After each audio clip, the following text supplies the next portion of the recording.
Hey guys, we're here with another video from American Redact.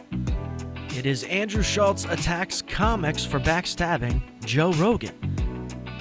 Let's see what he's got to say. A lot, not just him. A lot of these comedians ain't shit. Like, yeah. I've been seeing a lot of comedians like trying to like separate themselves from Austin lately. Have you seen this? Yeah, of course. I've seen a lot of these comedians like really trying to create distance from Austin, like what's happening in Austin. A lot of comedians that like use Joe and his millions of followers to boost their careers. Look, man, I've said this from day one. The person that needs to distance themselves and will be the most interesting, I don't know, I don't want to say snitch, but person with the, the Alfred to Batman secrets would be Jamie, right? Like if at some point Jamie quit the show and then happened to start his own show or go on other people's shows or whatever, give us the inside scoop, what it was really like. Chances are he's going to end up just writing some sort of book or memoir. We're going to have to wait for that.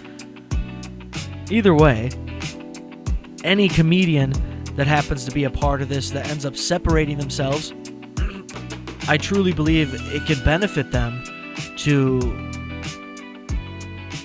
do Red Bar style content, to do, podcast cringe content, to go back at these guys. Because you're a professional comedian. A lot of these channels are getting popular because they're funny. The guys are funnier than the comedian. Like, Podcast Cringe is destroying Brendan Schaub every video, using his own language, right? So imagine if you're a professional comedian who has performed alongside Rogan or at these clubs or with these other comedians. Your ability to roast them in YouTube format should be superior. But none of you guys do that. Not even in like an ironic or satirical type of way. It's all buddy this. Hey, how do I kiss the ring of the next guy? And you know the Rogan that you should be sucking up to? Seth Rogen. That went on there to promote their specials, that performed at the club, like really used Joe's power and influence that he was very generous to give them. And all of a sudden there's like a little internet backlash. And now I see these comics like kind of vocally talking shit that that's how much these dweebs actually believed in this Rogan life-changing thing. It's the same way that people believe that going on Kill Tony can somehow make you a star. It's just absurd. It's absurd. You think every person that's been in a Mr. Beast video is now a fucking popular YouTuber? What are we talking about? That they would talk all this shit, by the way, behind closed doors, because it's what comics do, but like real like rat weasel shit. Because you let this guy enrich you, you used him for his followers, and now you see a situation where like they're getting backlash, and instead you pile on for self-salvation. Yeah. Not get your boys back and refute some of the rumors that exist on the internet. Yeah. Well, I think that's also because that's like a, I don't know, that's sort of a girl thing. To come running to the aid of a guy you kind of know. Right? Like, girls might do that. Might. I don't really know a lot of people that would do that, to be honest. Like, oh, fuck, people are saying that Carrot Top stinks? Well, I also have red hair. Let me, Oh, Jim Jeffries stinks. Well, James McCann better fucking step up, bro. Because they're both from Australia. You see what it doesn't really, I don't know. You're like, oh, we gotta get his back because he made me? I say it out loud, dude, and see if it doesn't sound weird to you. Yeah. There's a lot of fucking weasels in this business, and it's good. I like to see it. I want everybody to know. Says the guy who, come on. They're going to get canceled for some shit in the future. I don't even have a joke. They're going to not live Just up look to at the his purity face. test. And Joe is the type of guy that he would have had your back. He would have had you on the biggest platform in the world to explain yourself. He would have given you that opportunity. Hey, but no, he didn't, though, right? No, he didn't. As I've said in other videos, Ari Shaffir, right? Podcast Cringe or whatever it was, comedy podcast roast said the Brian Callen shit, which is true, Brian Callen did not go on that podcast after his shit came out. Chris D'Elia did not go on that podcast, hasn't been on that podcast.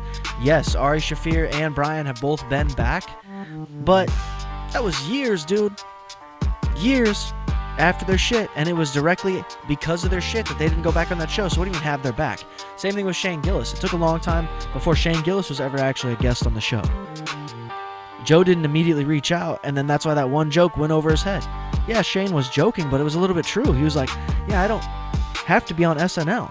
I'll just go on Rogan next week. That's because that's what everybody was saying. And that's what fucking weasels like Andrew Schulz believe. But now, you're showing who you really are. Alright, so it looks like the Saudi Arabian comedian Andrew Schulz just called out a bunch of his comedy friends for turning their backs on Lord Joe Rogan recently. And he's almost certainly talking about guys like Bobby Lee, Stavros Halkias, Dan Soder, and of course Anthony Jeselnik and Mark Maron. Because they're the biggest comics who have been on podcasts recently, trash-talking the Austin comedy landscape, Joe Rogan's comedy, and all of the right-winged chaos that flies under the radar down at the mothership. And as you'll see in this video, Andrew Schulz actually gives some very specific examples that point to him calling out Stavros Halkias and the Bad Friends podcast specifically. And while he's doing this, the levels of bootlicking and butt kissing that Andrew does in this podcast for Rogan is at an all-time high. Like, he pretty much admits that Joe Rogan gave him and everyone else their career. Yeah, they're gonna do that. Every single one of them are gonna do that. Why wouldn't they? Because at the end of the day, as I said in other videos, they want their praise, and they want it immediately. They want Joe to text them as soon as this clip comes out from American Redact, okay?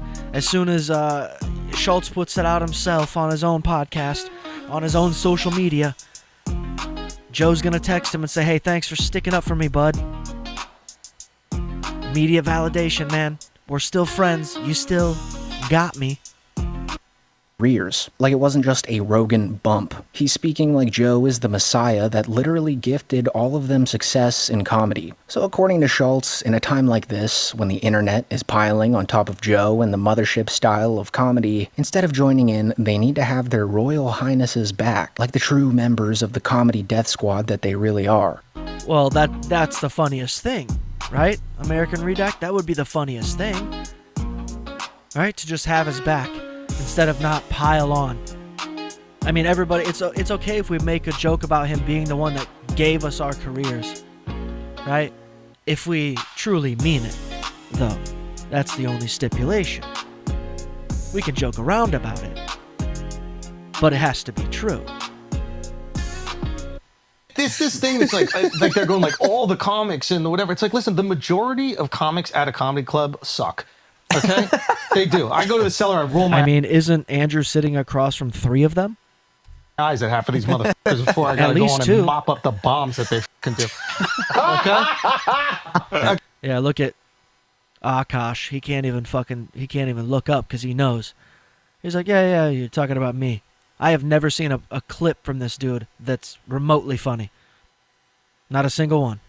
Okay, this idea that they're all that's your buddy. What we're not going to do is pretend like there aren't fantastic comics there as well. Yeah. Okay, Shane is fantastic. Yeah. Derek Posen is fantastic. Yep. Brian Simpson is fantastic. Okay. Yeah, but nobody says that though. Nobody says that. The only people that say Brian Simpson is good are other random comedians. Same thing with Derek Poston. What do you mean? The guy that was like a producer / sidekick for Brendan Schaub? In what world? Okay? Maybe they don't have the density that we have in New York right now.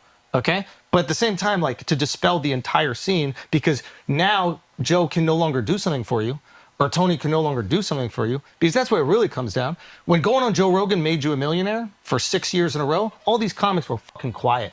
They were being so sweet because they wanted to get in. Now that going on Joe Rogan once doesn't automatically give you a career, and now that Kill Tony is focused on more like character-based people, now they no longer see their salvation in these two people. So now they're having these honest conversations. Oh, they're saying the R word a lot. Shut up, Do you know what I mean? I'm seeing these comics. It's just so two-faced snake weasels, little rats. Yeah. And this is kind of who they are, though, to be honest. Where are you seeing it, though? You know? As I've said in other videos, man, I hate to keep harping on this, but it's like, somebody's watching The Graveyard, right? Somebody's watching Red Bar. Somebody's, because these guys are not sitting down and watching each other's entire podcast and picking out parts that are targeting Austin or Joe Rogan or Kill Tony, right? They're watching American Redact, right? These guys are out here getting these clips fucking sent to them immediately somehow in the recommended from YouTube, and they're watching the shit that these channels have clipped together and put out and talked about. And this is how they're responding. Letting you know for sure that they're sitting here watching channels like Red Bar, you know what I mean? American Redact. They're watching clip channels for sure. They're seeing this shit. They're hearing us talk about this.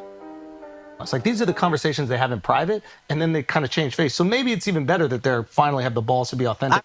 By trying to defend Joe, he pretty much exposes his opinion about JRE and Kill Tony, which is that they're trending downwards, and that simply appearing on Joe Rogan's podcast won't give you a hugely successful career like it used to anymore, which is somewhat true, but it isn't really the reason why everyone's hating on them now. I mean, sure, Shane Gillis, Andrew Schulz, and all those guys were boosted by Joe's massive platform back in 2019, but just because that boost may have slowed down doesn't really explain why comics are going after Joe Rogan and the mothership style of comedy right now.